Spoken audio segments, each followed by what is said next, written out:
Saatnya kita bersama-sama membahasnya dalam acara Halo Polisi. Halo Polisi, pagi hari ini kita akan berbincang mengenai cybercrime atau kejahatan dunia maya, di mana ini adalah tindakan ilegal ya yang dilakukan melalui jaringan komputer dengan media internet. Padahal yang namanya berselancar di dunia maya itu sudah menjadi bagian kita sehari-hari. Kayaknya kalau kita nggak pegang HP untuk internetan ya kan, atau bersosial media itu kayaknya ada yang kurang gitu ya. Nah, pagi hari ini kawan, kita sudah bersama Kompol R. Haryo Seto SHM Krim dari Kanit Sidik 2 Subdit 5 Cyber Ditreskrim Suspolda Jateng, dan juga Ibtu Endro Prabowo Eskom Panit Bantek Subdit 5 Cyber Ditreskrim Suspolda Jateng. Selamat pagi Bapak-bapak. Selamat pagi Mbak. Selamat pagi Mbak Tria. Iya, selamat pagi Pak Endro, selamat pagi Pak Haryo. Pagi hari ini kita akan berbicara mengenai apa itu cybercrime. Tentunya kawan-kawan banyak yang sudah tahu atau mungkin ada yang ingin tahu lebih detail, atau mungkin sudah dengar tapi nggak begitu mudeng. Apa sih itu cybercrime? Nah, mungkin bisa dijelaskan Pak Haryo atau Pak Endro. Baik Mbak Tria ya. Ya. Di sini selamat pagi buat rekan-rekan pendengar setia selalu ya.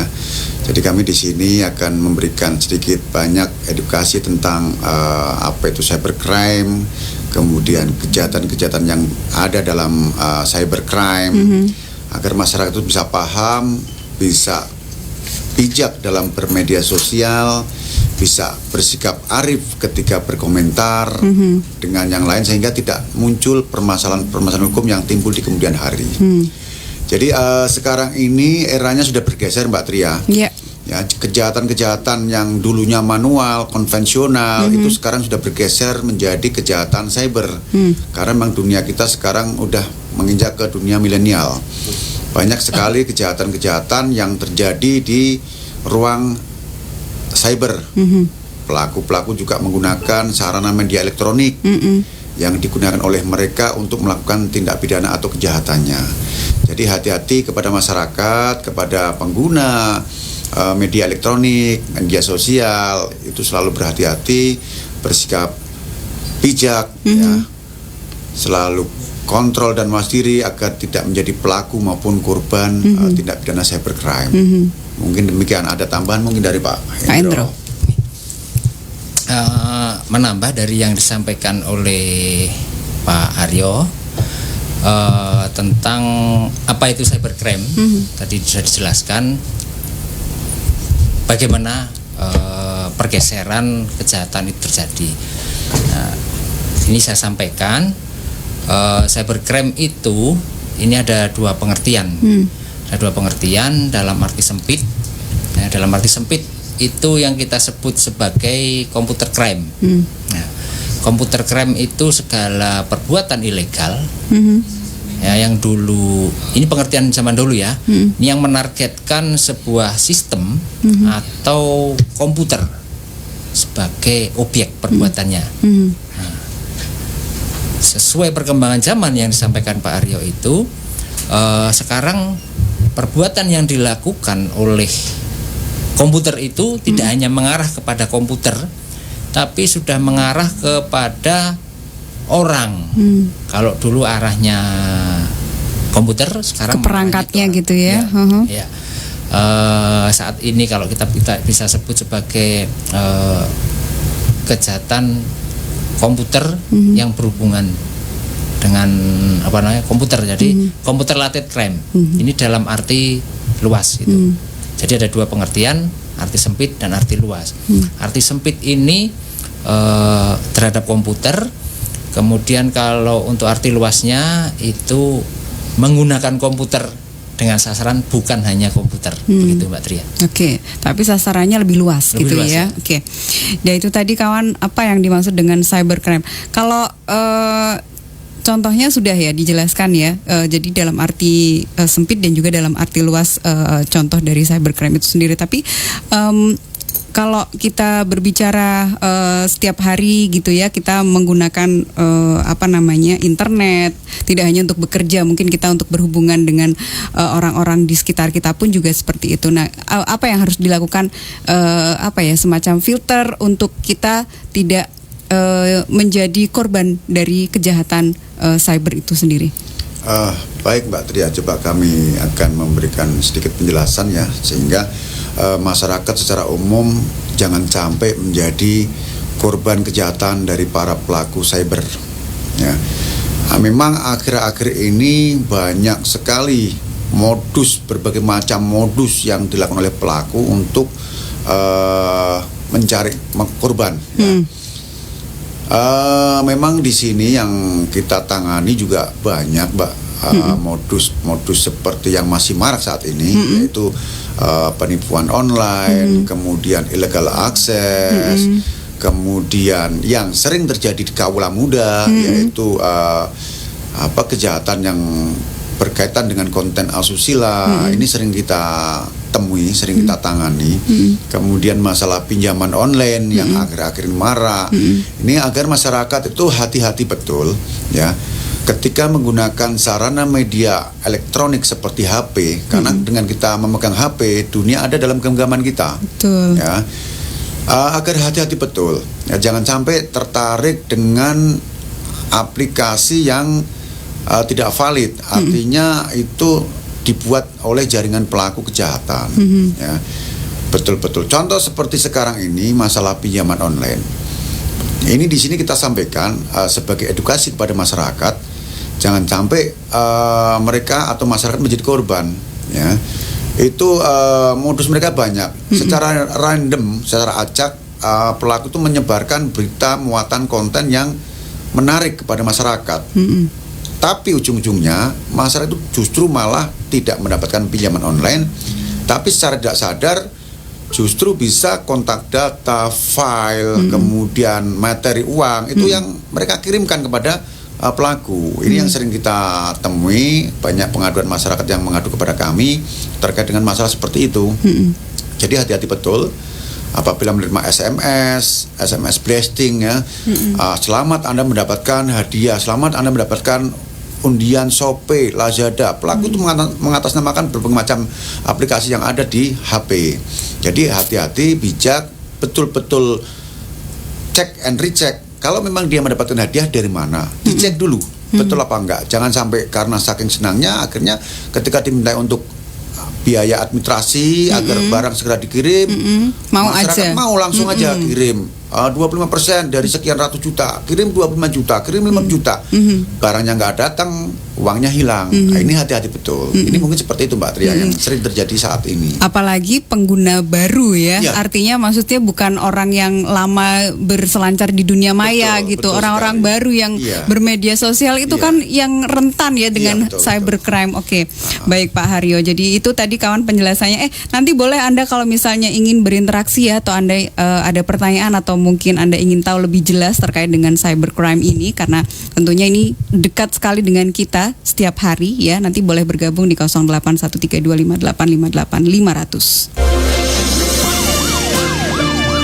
Anda sedang mengikuti perbincangan di Rasika USA. Halo Polisi.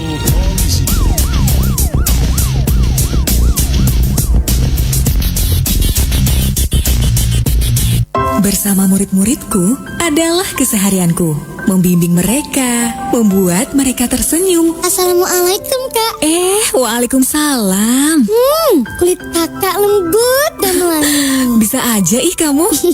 Makanya kalau Salim selalu lama ya. Iya. Dan meski seharian di luar, aku selalu merasakan kesegaran karena ada Givi Perfume Beauty Body Wash yang menemani saat mandiku.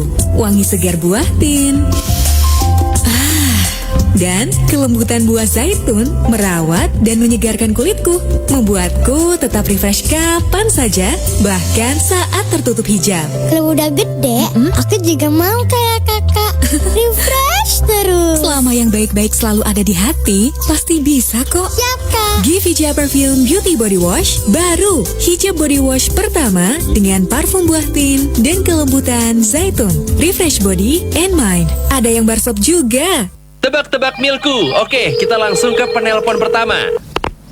Halo. Halo, apa bedanya sapi Belgia dan kamu kalau dikasih susu Milku? Kalau sapi Belgia bunyinya mo. Nah, kalau kamu dikasih susu Milku? Mau. Wah, kalau kamu suka susu Milku rasa apa nih? Kalau aku paling suka yang rasa coklat premium.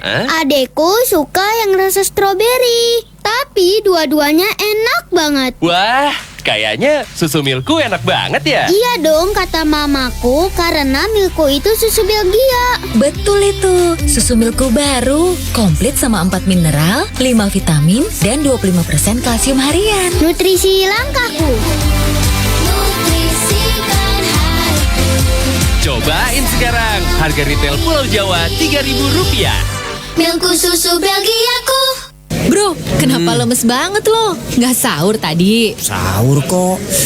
Tapi kok lemes banget ya? Lo kurang cairan tuh. Emang sih, puasa gini kan cairan hilang tanpa ada pengganti.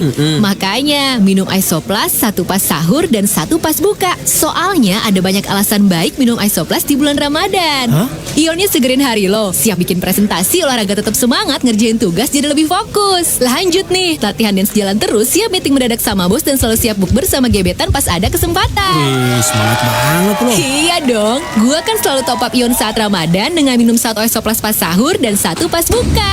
Allahu Akbar, Allahu Akbar. Isoplas, 7 ionnya lengkap, mudah diserap. Siap gantikan cairan tubuh lo yang hilang saat puasa, supaya tetap semangat hadapi hari lo. Top up ion Ramadan lo dengan Isoplas dari Wings Food. Bener juga ya, minum Isoplas 1 pas sahur 1 pas buka bikin lebih semangat. Anda sedang mengikuti perbincangan di Rasika USA. Halo Polisi.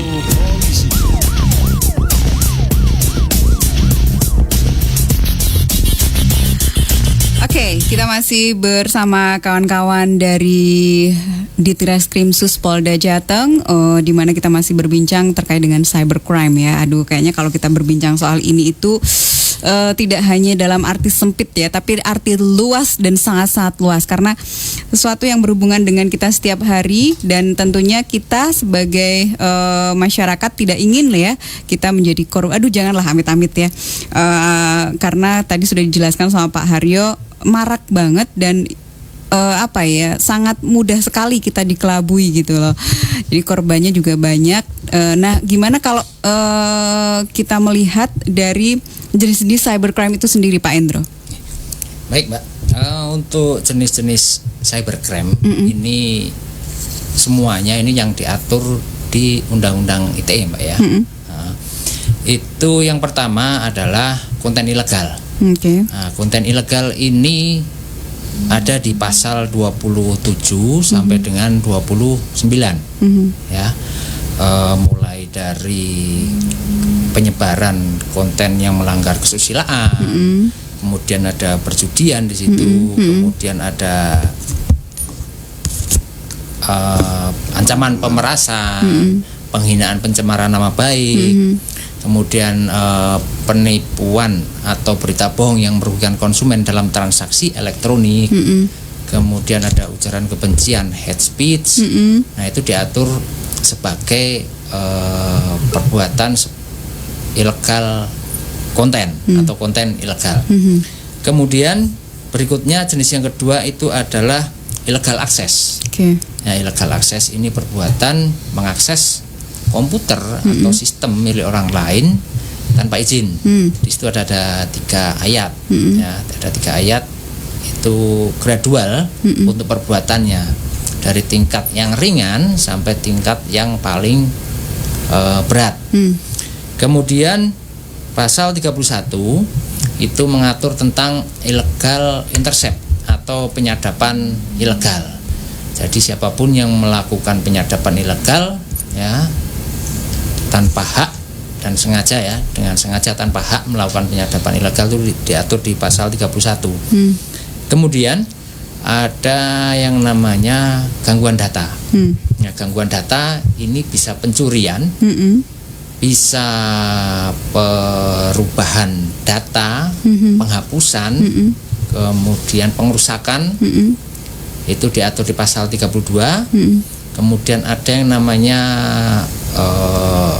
sistem interfer atau gangguan sistem, ya, itu diatur di pasal 33, ya, seperti misalkan hacking, ya, atau peretasan, sehingga informasi itu dapat diketahui oleh yang harusnya bersifat rahasia, itu dapat diketahui oleh publik. Kemudian di pasal 34 itu kita sebut sebagai penyalahgunaan alat atau penyalahgunaan perangkat, pasal 34. Di sini pasal ini tidak dapat berdiri sendiri, namun dia melengkapi dari perbuatan yang dilakukan di pasal 27 sampai dengan 33.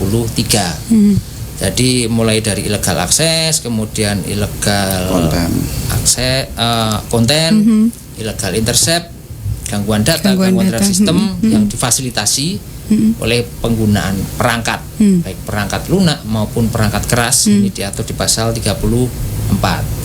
Nah, kemudian ada pasal 35, yaitu manipulasi data. Jadi di sini penggunaan data, penggunaan informasi elektronik orang lain, milik orang lain, ya, yang digunakan sehingga seolah-olah otentik perbuatan itu, atau akun, misalkan peniruan akun. Nah, jadi ini juga tidak dapat berdiri sendiri, namun juga akan diikuti perbuatan melanggar hukum yang lain. Di sini terkait dengan pidana, Mbak. Itu. Iya. Jadi tetap akan ditindak sesuai dengan undang-undang yang berlaku gitu ya, Pak Endro, ya. Terus kalau modus-modusnya yang terjadi beberapa yang marak akhir-akhir ini gitu, yang sudah terjadi itu apa aja nih, Pak Haryo? Baik, Mbak Tria. Jadi akhir-akhir ini memang marak sekali terjadi kejahatan cybercrime, ya, khususnya yang sering terjadi di masyarakat lingkungan sekitar kita itu terkait dengan illegal content. Di mana di sini juga ada berbagai macam jenisnya, ya, seperti konten asusila, kemudian konten perjudian, kemudian penghinaan dan pencemaran. Ini yang sering terjadi ketika masyarakat bermain atau berselancar melalui media sosial, saling balas-membalas postingan. Akhirnya yang muncul kejahatannya apa? Penghinaan dan pencemaran. Ini yang sering dilaporkan oleh masyarakat. Oleh karena itu, harapan kami melalui kegiatan seperti ini, masyarakat bisa bijak ketika akan melakukan komentar, menulis sesuatu. Itu tentunya harus bijak, arif, memperhatikan yang lainnya. Jangan sampai timbul akibat permasalahan hukum. Jadi gini, Mbak Tria, untuk akhir-akhir ini sendiri, kami juga menangani beberapa kasus. Khususnya ini kami berpesan kepada kaula muda, ketika menjalin hubungan pacaran menggunakan media elektronik, ya kan, itu jangan sampai melanggar norma-norma kesusilaan maupun norma-norma agama. Ya, artinya ketika mereka berpacaran itu masih dalam batas normal, batas wajar, tidak saling membuka secara vulgar, ya, melalui video call. Ini yang sering terjadi seperti itu, sehingga timbul permasalahan hukum ketika mereka nggak jadi, putus, sudah punya fotonya, punya videonya, akhirnya disebarkan, ya, disebar melalui media sosial seperti WhatsApp, Facebook, sehingga orang lain tahu. Ini di sini muncul juga di sering kita tangani, ya, ancamannya juga lumayan, ya. Oleh karena itu kepada kaum perempuan, hati-hati, jangan sampai terbujuk, ya, untuk dilakukan video call, kemudian pose yang melanggar norma kesusilaan, itu hati-hati. Ya, ini sering ada beberapa kasus yang kita tangani pada tahun 2020, kemudian pelaku sudah kita tangkap, kita proses dengan menggunakan undang-undang ITE. Itu yang sering terjadi, Mbak Tria. Kemudian yang kedua, itu juga terkait dengan masalah penipuan online. Ya, penipuan online, orang tertarik belanja atau beli sesuatu melalui online, nggak taunya justru mereka menjadi korban penipuan. Setelah kirim transfer, ya, setelah kirim uang sekian juta, sekian ratus ribu, boro-boro barangnya datang, langsung diblokir itu akun, ataupun kontaknya langsung diblokir sehingga tidak bisa menghubungi lagi. Ini sering terjadi dan sering kita terima pengaduan dari masyarakat seperti itu. Jadi hati-hati ketika akan berbelanja online, membeli barang melalui media online, hati-hati betul, kenali betul penjual. Kredibilitasnya penjual bagaimana, ratingnya bagaimana. Kalau penjualnya abal-abal, nggak usah saran kami, ya nggak usah transfer, nggak usah beli. Yakinkan dulu, check and recheck ketika akan mentransfer uang untuk membeli barang secara online. Itu pesan kami seperti itu. Mungkin yang marak terjadi seperti itu, Mbak. Dan biasanya gini, barang ditahan di sini gitu. Ya. Nanti kita harus mengirimkan uang nih sejumlah ini. Nah, itu Betul. sering terjadi juga untuk yang biasa all shopan ya. Jadi kadang-kadang seperti itu. Nah, itu kita kalau misalnya untuk meng-cross check misalnya kadang kalau kita mungkin baru memulai all shop itu kadang-kadang kita oh iya, aku kan butuh barang ini gitu kan, aku harus sudah beli gitu, aku harus mengira ini. Nah, bagaimana kita melek gitu terkait dengan hal seperti itu? Kita harus sadar bahwa oh ya ini harus di cross check dulu nih gitu. Iya. Bagaimana Pak Haryo? Betul Mbak Ira. Ini memang sering terjadi modus-modus dari para pelaku ya. Ketika masyarakat awam membeli barang melalui media online, tapi tokonya itu toko milik jaringan pelaku kejahatan, akhirnya dengan berbagai modus banyak yang terjadi seperti ini. Mereka beli barang dengan alasan barang itu tertahan atau ditahan oleh pihak bea cukai. Betul. Kemudian pelaku yang menyamar sebagai dari pihak bea cukai menghubungi si korban dengan alasan bahwa Anda membeli barang secara ilegal, Anda bisa diproses, Anda harus mau diselesaikan secara hukum atau secara damai. Akhirnya ujung-ujungnya apa? Dimintai duit, diperas itu masyarakat oleh pelaku. Jadi harus hati-hati betul. Cek betul Mbak. Artinya gini, ketika dia akan membeli barang itu dicek pihak penjual dari mana. Itu mungkin bisa cek rechecknya, bisa tanya ke teman, recommended apa enggak. Itu kalau memang tidak recommended nggak usah.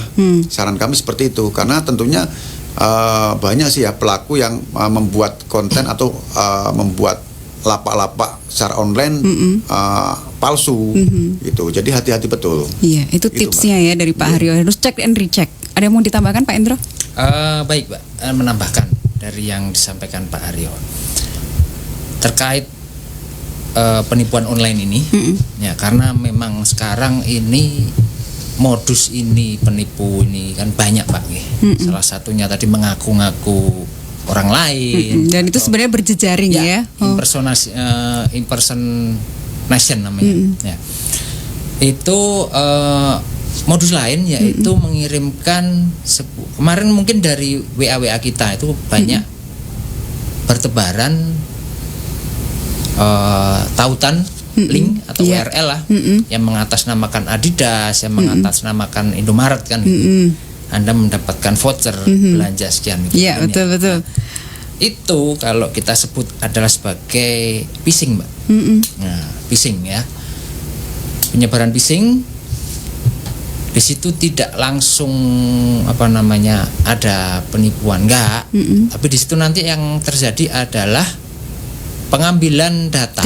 Okay. Ya, pengambilan data pribadi ya yang ada di handphone. Nah, kemudian payahnya juga kalau di situ ada mengarahkan ke sebuah situs, misalkan kemarin sebuah bank itu ada dipakai juga.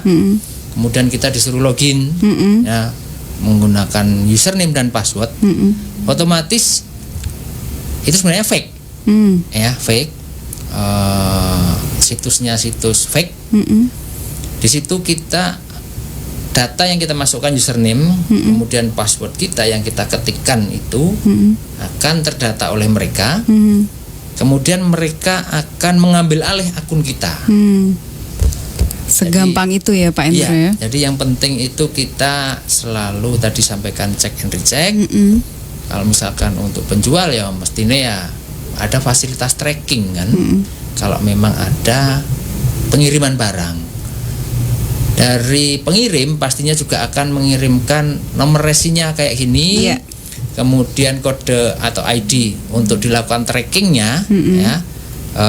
Seperti ada beberapa kode, nanti kita cek aja di jasa kurirnya sudah sampai mana kan begitu. Nah, itu pentingnya kita melakukan check and recheck, kemudian self awareness itu ya Salah satunya melalui siaran-siaran seperti ini, Mbak. Iya betul. Jadi bagaimana kita mengedukasi mereka, para masyarakat tentunya juga pengen tahu lebih detail gitu terkait dengan ini, karena biar bagaimanapun ini sudah kejahatan yang merajalela ya sebenarnya ya, walaupun mungkin hanya lewat dunia maya begitu ya Pak Endro, Pak Haryo. Oke, nanti kita akan lanjutkan lagi untuk perbincangan kita, kawan-kawan yang mungkin punya pengalaman, boleh nanti bisa berbagi seperti apa gitu ya pengalaman Anda yang berkaitan dengan kejahatan cyber ini, boleh nanti diceritakan di sini ya. Sebelumnya saya bersama Pak Abu Ridho dulu untuk informasi jalan untuk jalur Kudus ke Semarang bagaimana, apakah lancar? Masih lancar Pak Abu Ridho, sampai dengan sekarang catatannya belum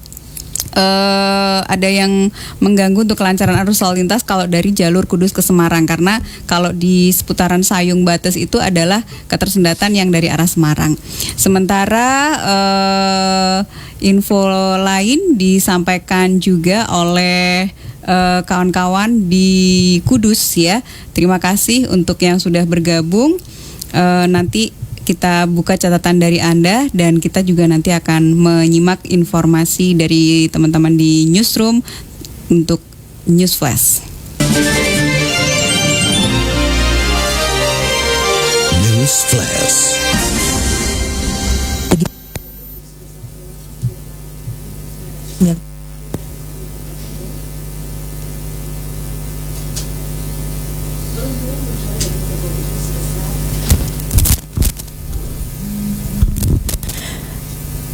Perum Bulog menjual daging kerbau beku sebesar Rp84.099 per kilo secara online.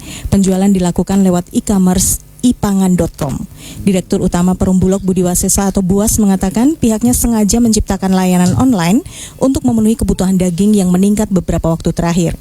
Menurutnya masyarakat bisa menjadikan ipangan.com sebagai alternatif untuk membeli daging. Demikian News Flash.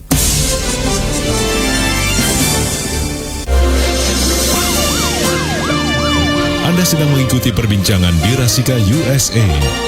Halo Polisi.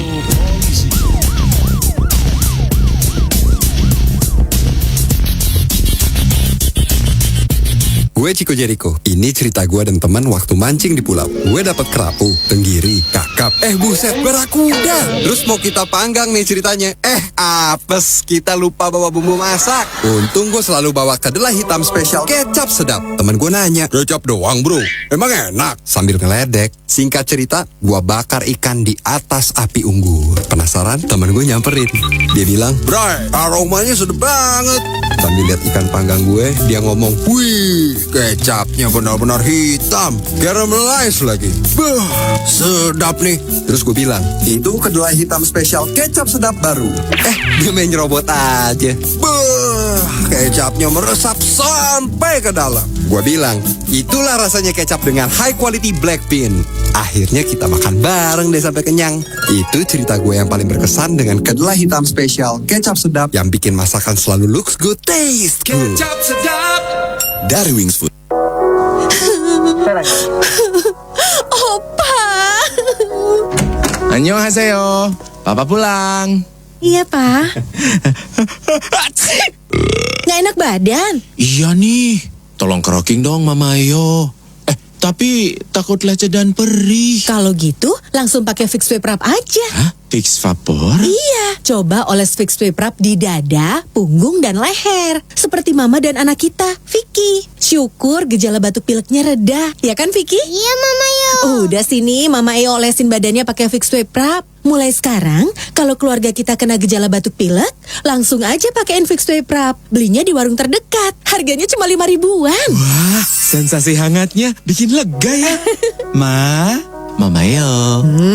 Fix sarangeo. I love you. Baca aturan pakai. Jika sakit berlanjut, hubungi dokter. Diproduksi oleh PT Darya Varia Laboratoria untuk PNG. Mam, Lebaran sudah dekat.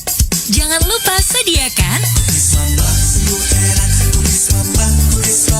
meriahkan puasa dan hari raya. Kukis mama sungguh enak, kukis mama, kukis baik, halal lanto iman, kukis mama. Kini dengan vitamin dan mineral baik untuk imun. Kemasan higienis. Kukis mama, Mama tahu sendiri.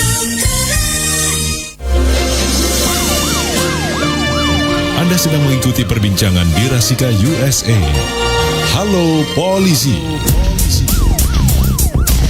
Kita masih di Halo Polisi, kita masih bersama kawan-kawan dari Subdit 5 Cyber di Treskrim Suspolda Jateng.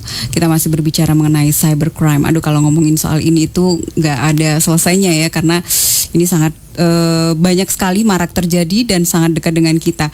Ada kawan kita Pak Aldi Astohar, Pak Haryo dan juga Pak Endro yang sudah bergabung dan ingin berbagi cerita pengalaman.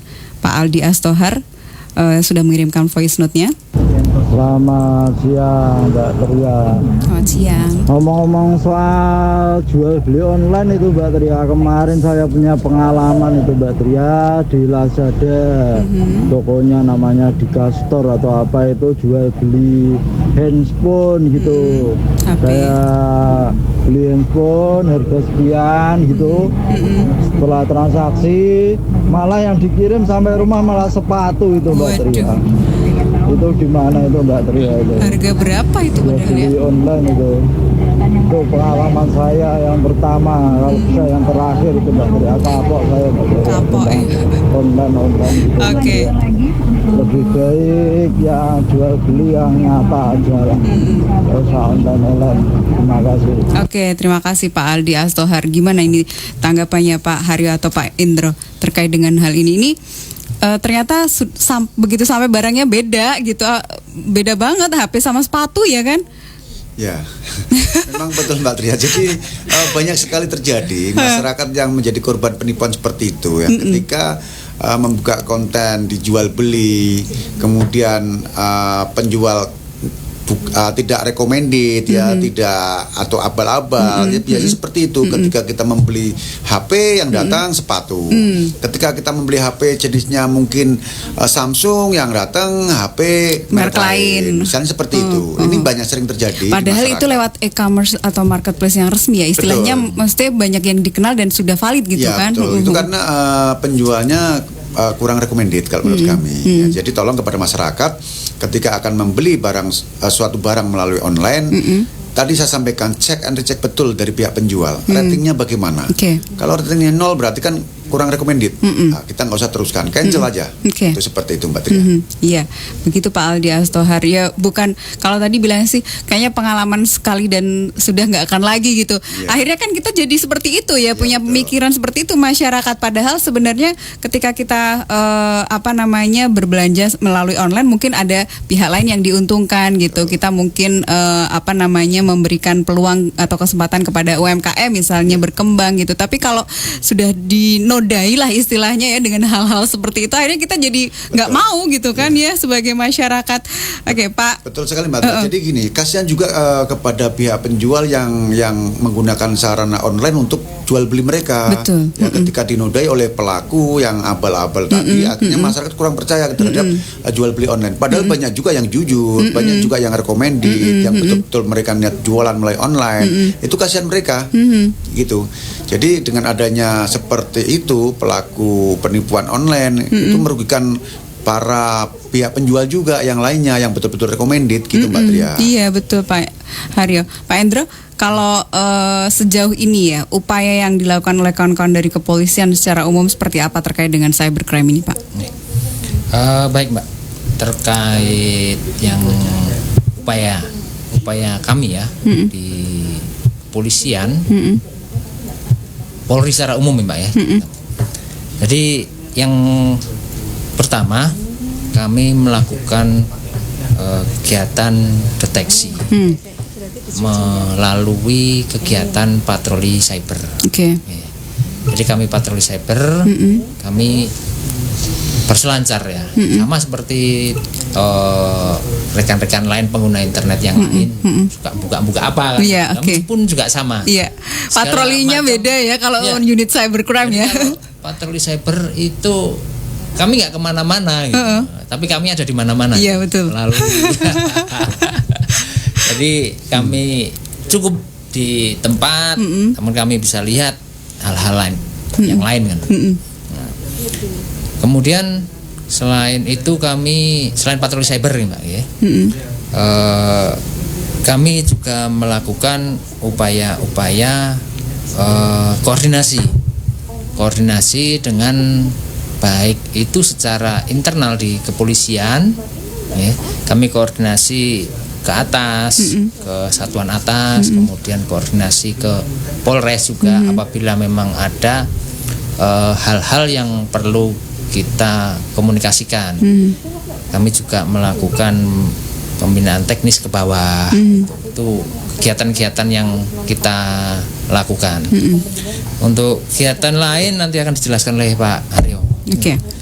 Ya, silakan Baik, Pak. Mbak Tia. Jadi selain apa yang disampaikan oleh Pak Indro, kita juga ada kegiatan cara preventif maupun represif. Ya.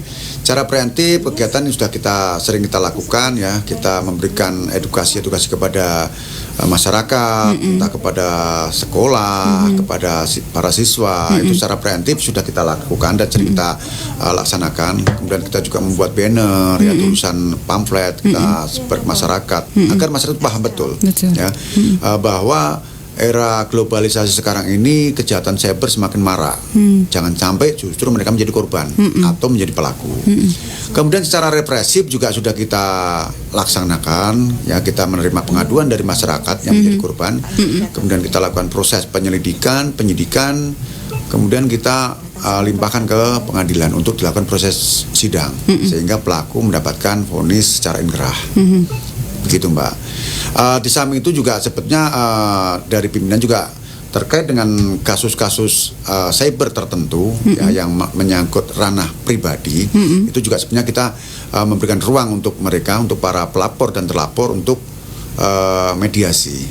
Jadi apabila memang para pihak itu sudah sepakat bahwa perkara atau persoalan itu diselesaikan oleh mereka berdua, ya tentunya tidak akan kita lanjut sampai ke proses pengadilan.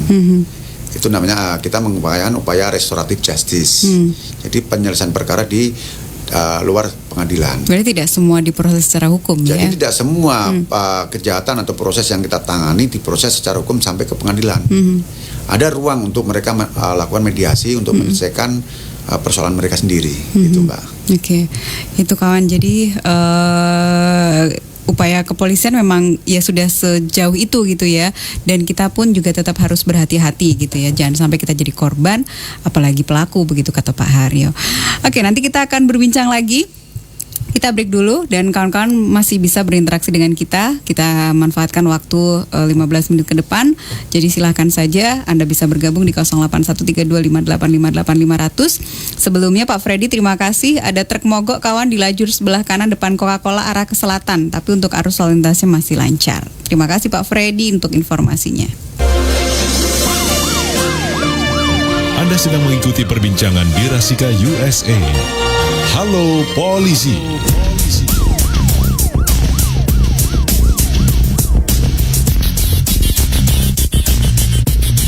Hai, aku Agatha Chelsea. Kalian tahu nggak, punya kulit cerah glowing kayak wanita Korea itu mudah loh. Penasaran? Aku spill ya. Rahasianya adalah Korean Rice Milk dari K-Natural White Body Wash with Skincare Goodness. Terinspirasi tradisi kecantikan Korea, Korean Rice Milk mengandung vitamin B tinggi dan vitamin C. Sekarang, aku pakai K-Natural White wangi cotton flower. Busanya lembut. Begitu diusap ke kulit, rasanya kulitku terregenerasi. Jutaan sel kulit menjadi cerah. Dan wanginya, soft banget. Aku juga punya K-Natural White Sparkling Magnolia. Wanginya so sweet. Kalau yang aloe vera, smells so refreshing. Semua bilang kulit cerahku skin glows banget. Kwang Skin. Kamu ingin kulit glowing Korea seperti aku? Get it now. K-Natural White Body Wash. Glowing is yours. Ayo, teruslah melangkah dengan hidup baru, bersih bersama untuk semua. Wings Corporation bersama Brand Nuvo dan Soclean mendukung UNICEF menjalankan program air bersih dan sanitasi serta mengajak masyarakat untuk memulai kebiasaan baru dan sehat. Mandi, mandi, mandi, cuci, cuci, cuci, biasakan bersih dengan air jernih. alam pun ikut berseri. Mari biasakan hidup bersih dengan air jernih. Mandi, mandi, mandi, cuci, cuci, cuci. Biasakan hidup bersih.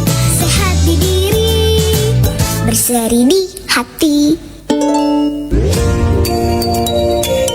Kawan Rasika, jangan lupa jaga selalu protokol kesehatan dengan 5M. Memakai masker, mencuci tangan dengan sabun, menjaga jarak, menjauhi kerumunan, dan mengurangi mobilitas.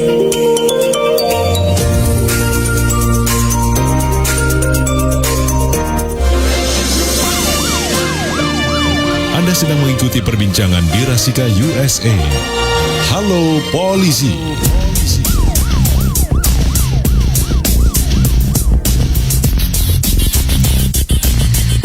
Masih dibincang bersama kawan-kawan dari Ditreskrim Suspolda Jateng, dan kita masih berbincang mengenai apa itu kejahatan cyber ya. Pak Slamet Raharjo bergabung bersama kita. Ini Pak Haryo dan Pak Indro. Kita buka voice note-nya.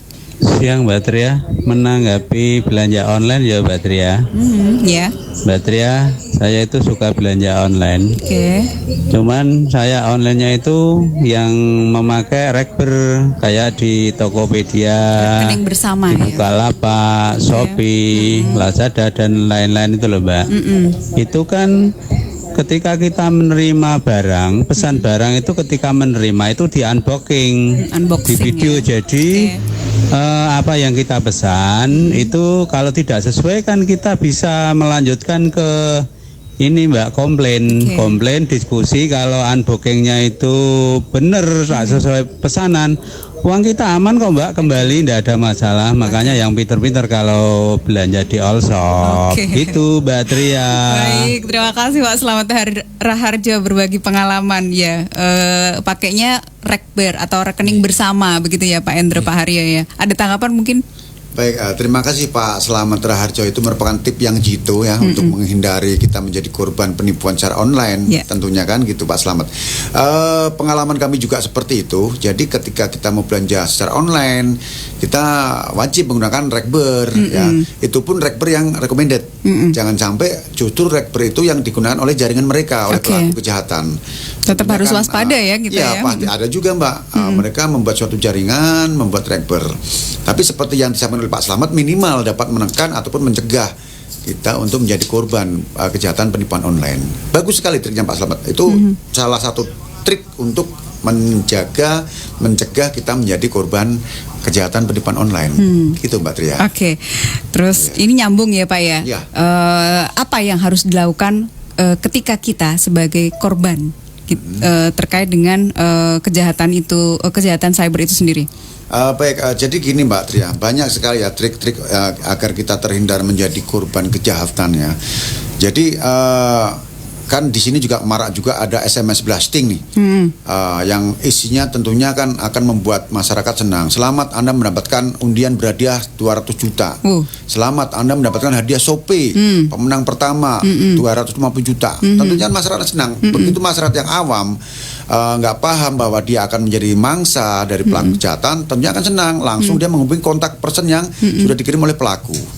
Nah, setelah menghubungi si korban ini diarahkan oleh pelaku untuk datang ke ATM, memasukkan ATM, bukan dipencet justru masyarakat atau korban ini suruh menyerahkan PIN-nya gitu oleh pelaku, sehingga otomatis kartu rekening dan ATM serta passwordnya dikuasai oleh pelaku, sehingga pelaku dengan mudah membobol. Tahu-tahu rekeningnya habis. Nah, ini tolong kepada masyarakat, hati-hati betul ada SMS seperti itu, SMS blasting. Jangan lekas ditanggapi, cek and recheck dulu. Ini yang selalu kita sampaikan kepada masyarakat, selalu cek and recheck. Betul apa enggak itu informasi dari mana? Gitu. Ya, itu salah satu tip untuk kita terhindar dari kejahatan SMS blasting atau ya undian-undian berhadiah yang enggak jelas, yang abal-abal.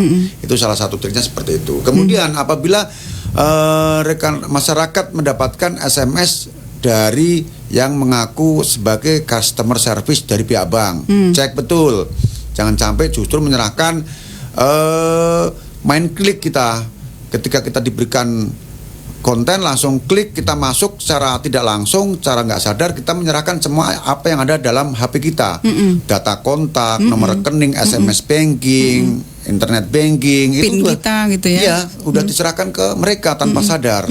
Maka hati-hati, jangan langsung klik ketika kita menerima konten yang ilegal seperti itu.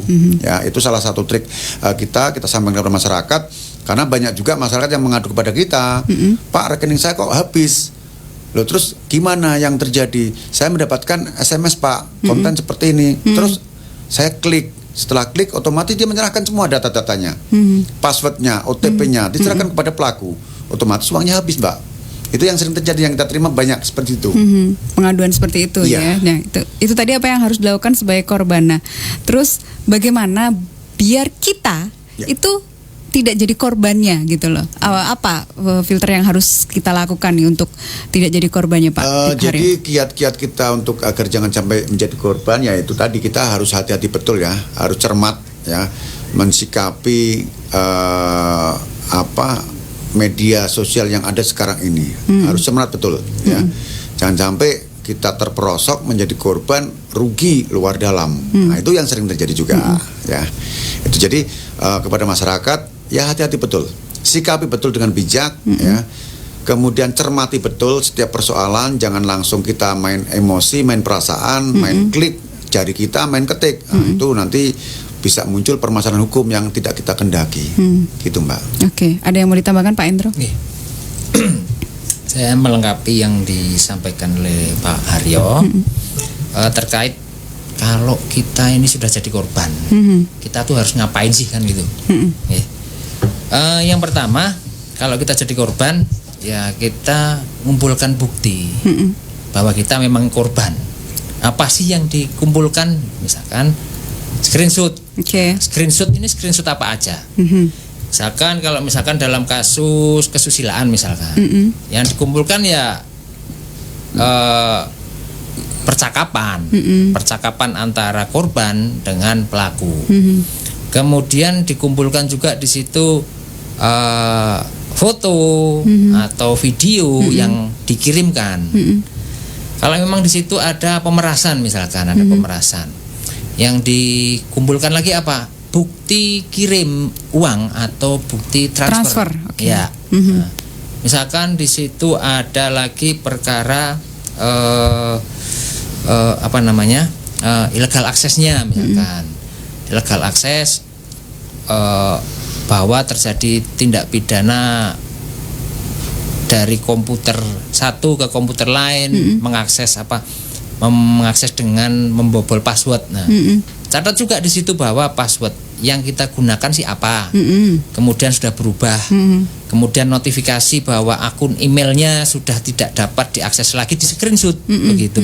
Nah, itu bukti-bukti yang harus dikumpulkan. Kemudian juga di situ tunjukkan screenshot dari akun pelaku misalkan. Jadi jangan hanya saya dihubungi oleh, misalkan ada yang mengaku nama saya, menggunakan foto saya gitu. Saya dihubungi oleh Pak Endro Prabowo, fotonya ini benar gitu misalkan. Tapi ternyata nomor handphonenya beda. Pastinya beda kan? Karena satu akun itu sifatnya unik. Tidak ada akun yang sama kecuali nama ya. Nah, tapi ID-nya pasti berbeda. Nah, ID WhatsApp misalkan, ID WhatsApp itu yang berbeda dalam penggunaan nomor. Nah, tampilkan di situ, oh ini nomornya Pak Endro Prabowo yang menggunakan foto ini misalkan. Nomornya seperti, loh, ini nomor yang lain lagi misalkan. Nah, itu sudah membedakan bahwa di situ terjadi manipulasi, menggunakan foto orang lain untuk melakukan perbuatan yang melanggar hukum. Itu screenshot. Kemudian kalau memungkinkan itu dicatat juga URL atau linknya atau tautannya. Di copy ya. Kemudian dituliskan. Nah, berikutnya lagi adalah membuat surat pengaduan. Surat pengaduan ini bisa secara luring atau luar jaringan atau offline ya. Itu bisa dikirimkan ke kantor kami di Ditreskrim Sus Polda Jateng, atau dikirim ke Polres terdekat. Oke. Kalau memang di situ memungkinkan untuk laporan ke Polres terdekat, ya kenapa tidak? Oke. Karena kalau nanti misalkan walaupun kami lingkupnya adalah di Polda Jawa Tengah, wilayah hukum Polda Jawa Tengah yang cukup luas, yang perlu dipertimbangkan saat misalkan kerugian penipuan online misalkan 500.000 nih. Kemudian korban ini membuat surat ke kami. Padahal di situ dibutuhkan keterangan dari korban. Kami minta keterangan ke korban. Ya. Minta keterangan korban, mereka harus datang. Perlu diperhitungkan juga kalau membuat laporan ke Polda itu biaya yang dikeluarkan lebih besar atau memang tidak ada biaya. Nah, itu juga perlu dipikirkan. Ya, jadi lebih baik memang dekat untuk mengurangi kos. Ya, cari yang lebih dekat dulu ya. Ke kantor terdekat aja. Jangan polsek ya. Jangan polsek. Tapi langsung ke Polres. Karena di polsek tidak menangani tindak pidana ITE. Ini yang di Jawa Tengah. Kemudian tadi secara luring, sekarang kalau secara daring, secara online ya, dalam jaringan itu kita juga di Krimsus itu juga membuat membuat fitur atau aplikasi ya atau fasilitas untuk membuat masyarakat mengadukan tindak pidana secara online. Ini dapat diakses pada alamat reskrimsus.jateng.polri.go.id. Ya, itu nanti ada di fitur yang di pelayanan ya. Fitur pelayanan di situ ada tautan untuk membuat atau link ya untuk membuat pengaduan secara online. Jadi itu kalau kalau kita sebagai korban.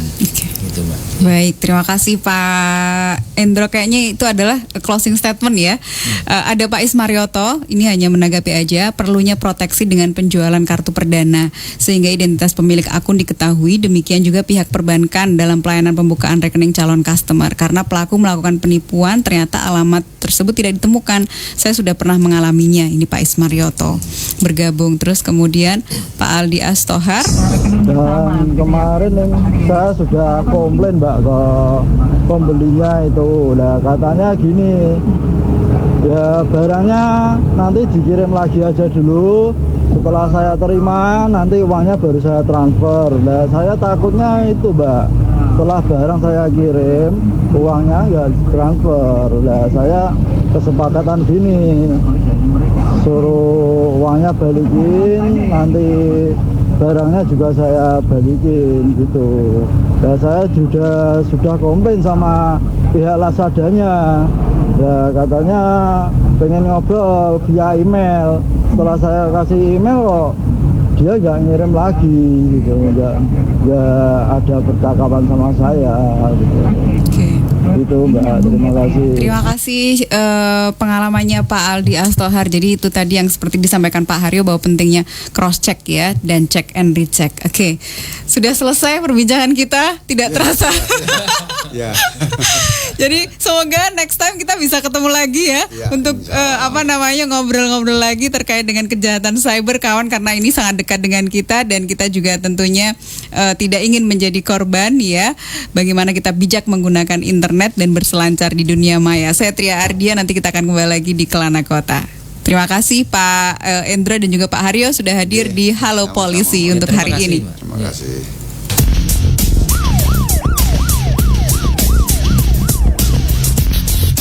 Sudah Anda ikuti Halo Polisi, persembahan Radio Rasika USA.